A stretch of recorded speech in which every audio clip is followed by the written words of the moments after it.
Hey everyone, back with another knife review. Today I'm going to be looking at the triple Aught Design, and this is the Rick Hinderer Small Dauntless.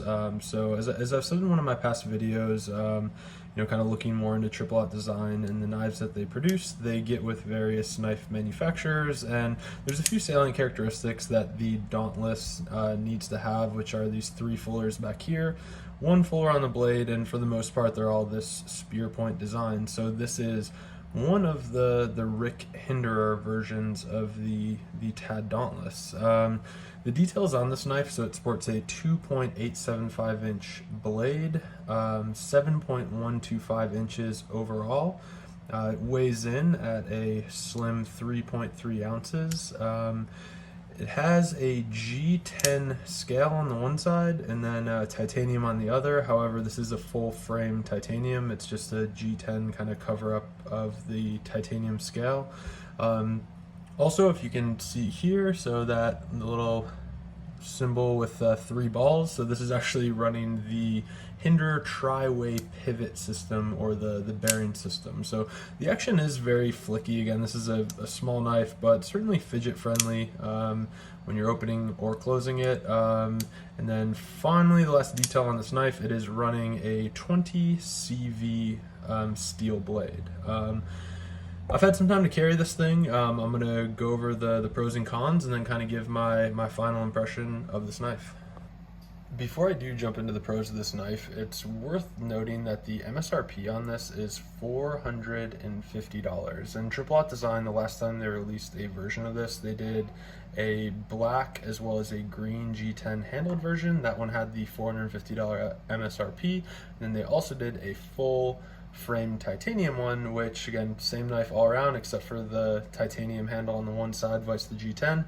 That one cost a whopping $600, and these are not in stock anymore. They're actually not even on the Triple Aught Design website anymore. I had to do some digging to kind of find the characteristics of this knife because I don't have the box or paperwork for it or anything like that. So just kind of keep that in mind. The MSRP on this thing is definitely pretty stout. Alright, jumping right into the pros of this knife, I do think that the size is very appropriate for EDC, although this is on the smaller side. I think a lot of people, when they see pictures of this online, they don't really have anything to compare it to. So this is right along the same lines as a Benchmade mini Griptilian. Here's it next to a Quiet Carry Drift. Just to give you an idea, it is on the smaller side of EDC, but again, I do like that about it. The next pro certainly has to be the action of this knife. As I said before, it is running on Hinderer's tri-way pivot system, so kind of unique to have a smaller knife like this running on bearings, but the action couldn't be smoother. It's super fun to fidget with. I really haven't had any issues with it. I have not yet taken this one apart, but the fact that it's running on bearings, it's definitely a pro.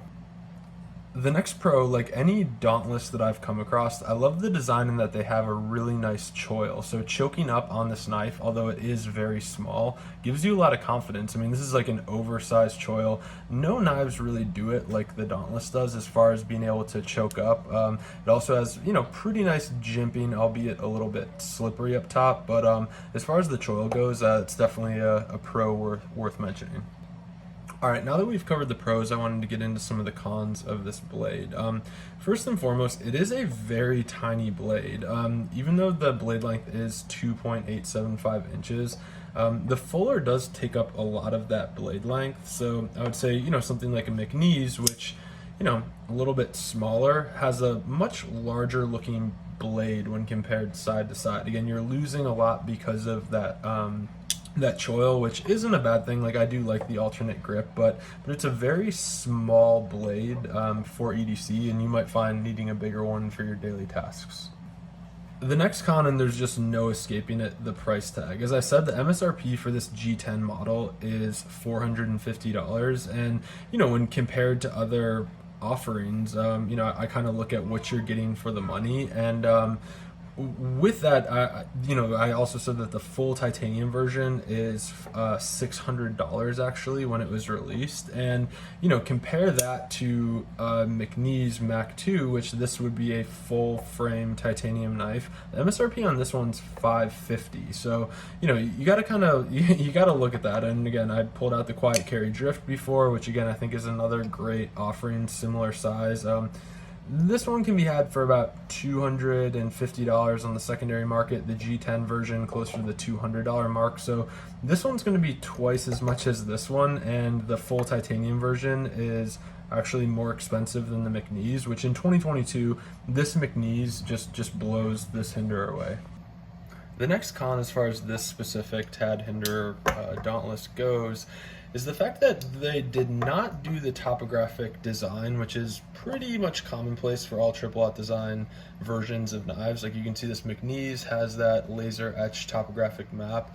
They do make versions of the Hinderer that have it on the clip side, but this is not one of them, and the ones that do, I mean, the price is absolutely astonishing. So that's another con of this knife in particular, is that it is the TAD version, but the only way you'd know that is the TAD symbol right there, and that's too bad. You'd think you'd buy it from Aught Design, they'd make them kind of consistent, and I don't know anybody that buys a Aught Design knife that doesn't want that topographic map on the other side.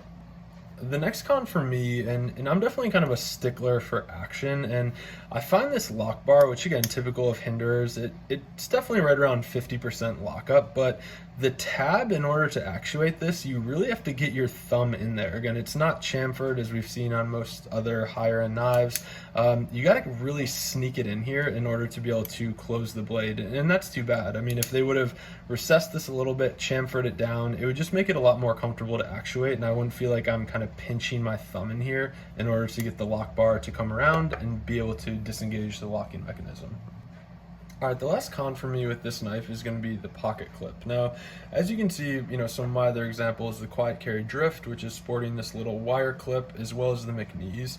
These are all kind of appropriate in size for the size of knife, but on this Hinderer, they put just a normal pressed clip that would come on any Hinderer. It is countersunk, so that's really nice, but it's just the run-of-the-mill steel clip, and it's pretty big. It's kind of like the most obvious part of this knife that sticks out to you is the size of the pocket clip. So it would have been nice to see a little smaller one on that fit the profile of the knife a little bit better.